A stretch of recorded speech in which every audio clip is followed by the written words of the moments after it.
Welcome to free awareness classes on Indian Constitution conducted by Tharananellur Educational and Cultural Society through Irinjalakuda Vivekananda Civil Service Academy's YouTube channel every day at 7 p.m. This is me, Mahesh Emma.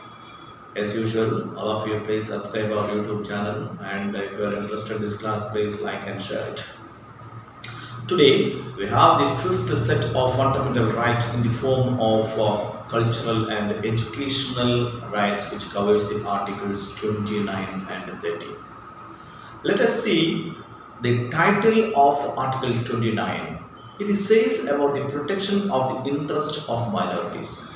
Even though the title of this article says about the interest of minorities, when we check the content of these articles, we can see it also containing the interest of majorities. It also protects the interest of majorities as well. Let us see the content of this article. Article 29 provides all sections of citizens residing in any part of India having a distinct culture, script or language of its own shall have the right to conserve the same. See, at the beginning it says any sections of citizens. Any sections of citizens means all the sections of citizens, including minorities and majorities. Which means the title of this article says about the interest of minorities, but its content says about the interest of majorities as well. See, in India we have 7 religious groups. Of course, Hinduism, that is the major one. Other 6 categories are known as minorities. But in real sense, in India, we have only 2 minority groups in the form of Christianity and Islamism. Why? Because Buddhism, Sikhism and Jainism resembling with Hinduism, whereas the Parsi community resembling with Islamism. Okay. And see here, in this article we can see in any part of India, residing in any part of India. Can't they say residing in India only? Why they are saying residing in any part of India? Which means, even though Hindus are majorities in India, in some states they are minorities. Precisely we can see in 6 states such as Meghalaya, Manipur, Mizoram, Arunachal Pradesh, Nagaland and Punjab. And in 3 union territories like Lakshadweep, Ladakh and Jammu and Kashmir. That's very important. And here you see at the end of this article, should be preserved, should be conserved the culture, script and language of a group of people. Here, this article protects the rights of a group of people. When we think about the culture, from north to south, from east to west, in India we have different cultures. So that we can say one of the important characteristics of Indian society, India, is in its unity and diversity. Unity in its diversity. And you see, when at the time of the commencement of Indian Constitution, there had 14 languages added to the 8th schedule of Indian Constitution. Over a period of time, 8 more languages added to it. Now, we have 22 official languages.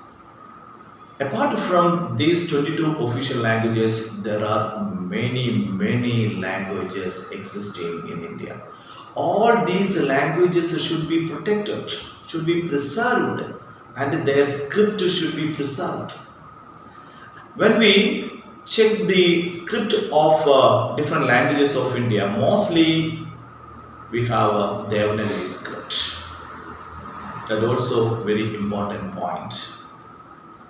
And see, when we think about this, 8 languages added to Indian Constitution after its commencement, we can say Sindhi added first, followed by Manipuri, Nepali, and Konkani, and lastly added by Maithili, Santali, Bodo, and Doke. And here we have to understand minorities means not only religious minorities but also include linguistic minorities. Another important point to remember in this article that this is providing only to Indian citizens. There are some fundamental rights providing only to Indian citizens like Article 15, 16, 19, 29 and 30. Another important point to remember here, see, during the time of election campaign, the political parties will provide false promises to the voters. But here, Election Commission controlling these false promises by taking the provisions of representatives of People's Act 1951. But you see, if a political party or a candidate providing such promises for the protection of any language, that is not a violation according to this article, because this article itself providing protection to the language. And another important point to remember here, see, I told you in the first part of Article 29, protecting the rights of a group of people, their culture, script and language. This article also included another part. In that part, it says, the state shall not discriminate any citizen while providing admission in an educational institution wholly funded or maintained by the state or getting the aid from the state only on the basis of religion, caste, race and language. Here in the second part of this article, protecting the rights of an individual. So Article 29 has two parts. In the first part, protecting the rights of a group of people, their culture, script and language.